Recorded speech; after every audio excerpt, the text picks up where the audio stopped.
Have you ever heard the whispers from Black Hollow? It's a place lost in the remote hills of northern Maine, a town forgotten by time.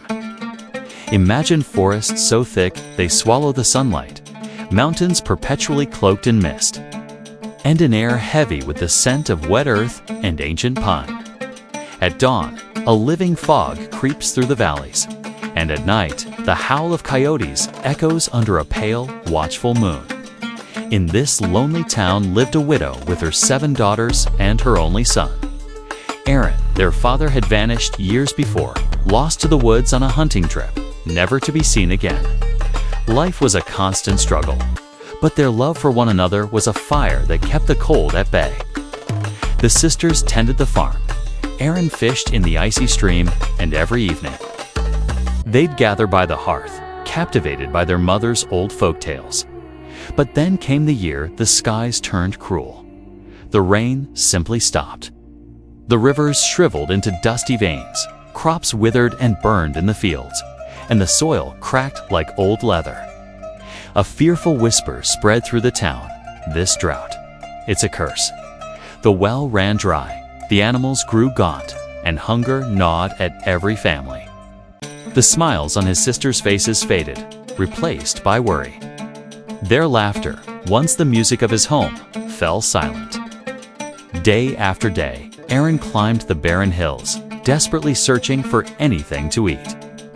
One evening, as the sun bled out behind the pines, a faint voice echoed from a shadowy crack in a rock face.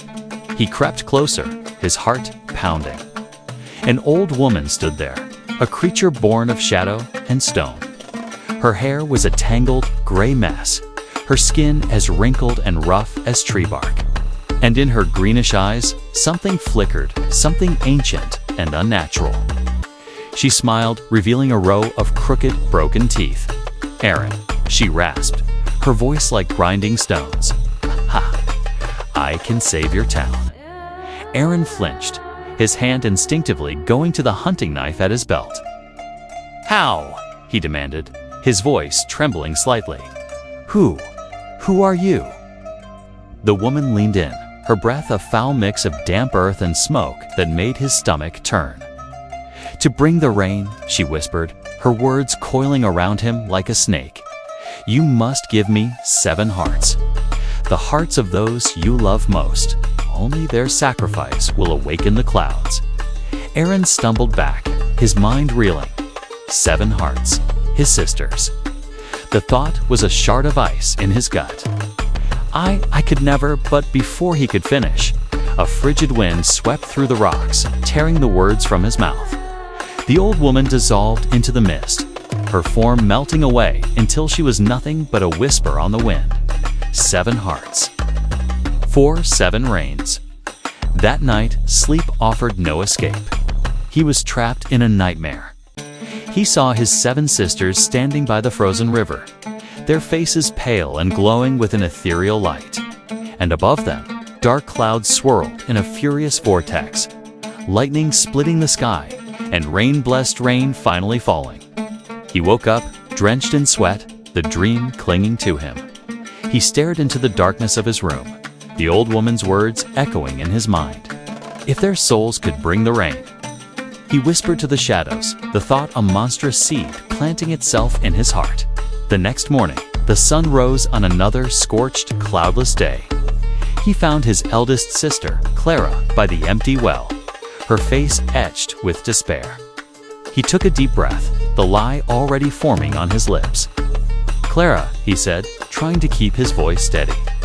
"I heard a story in the village, a strange magical fruit that grows in the caves beyond the North Hill. They say if we bring it home, the drought might end." Clara looked at him, a flicker of hope in her tired eyes. She managed a weak smile, brushing a stray strand of hair from her face. "You always were a dreamer, little brother. All right, let's go." Together, they climbed the sun-baked hill. The heat was oppressive, the silence of the dying woods deafening. As they walked, the sun began its descent, and the ever-present mist curled between the skeletal trees. They finally reached a dark, silent cave that seemed to yawn from the mountainside, an entrance to the underworld. Aaron pointed inside. "The fruit is in there," he lied, his heart a leaden weight in his chest. "You go ahead. I'll keep watch out here." Clara, trusting as ever, gave him a nod and stepped into the suffocating darkness. The moment her shadow disappeared, the crone's voice slithered into his mind, clear as if she were standing right beside him. The first heart heralds the first rain. And then a sickening crack echoed from within the cave. A loose rock, dislodged from the ceiling, had found its mark. Clara's scream was short, swallowed by the stone throat of the cave. A dark trickle of blood seeped from the entrance, touching the parched earth. And for the first time in months, a single, heavy drop of rain fell from the sky, landing on Aaron's hand. He stared at it, then at his own trembling hands, stained with a guilt deeper than any blood. "I'm sorry," he whispered to the empty cave entrance. "I'm doing this for everyone." A low rumble of thunder answered him from the horizon. The wind picked up, carrying the scent of imminent rain ascent he had longed for, but now it was tainted with death. He looked at the sky. The single raindrop that had fallen on his skin was not clear. It was red, dark red. And from the deep, dark heart of the mountain, a whisper reached him, promising more. 6 hearts remain. The mist thickened around him, turning the world to shades of gray. The sky itself seemed to bleed, turning a bruised, ominous black. And there, at the mouth of the cave, stood Aaron, no longer just a boy, but something else. Half human, half haunted, a shepherd leading his family to slaughter. Thank you so much for joining me on this journey into the darkness. If you were captivated by the story of Black Hollow, please hit that like button and subscribe for more tales from the shadows. I'd love to hear your thoughts in the comments below. Stay curious, and we'll see you in the next one.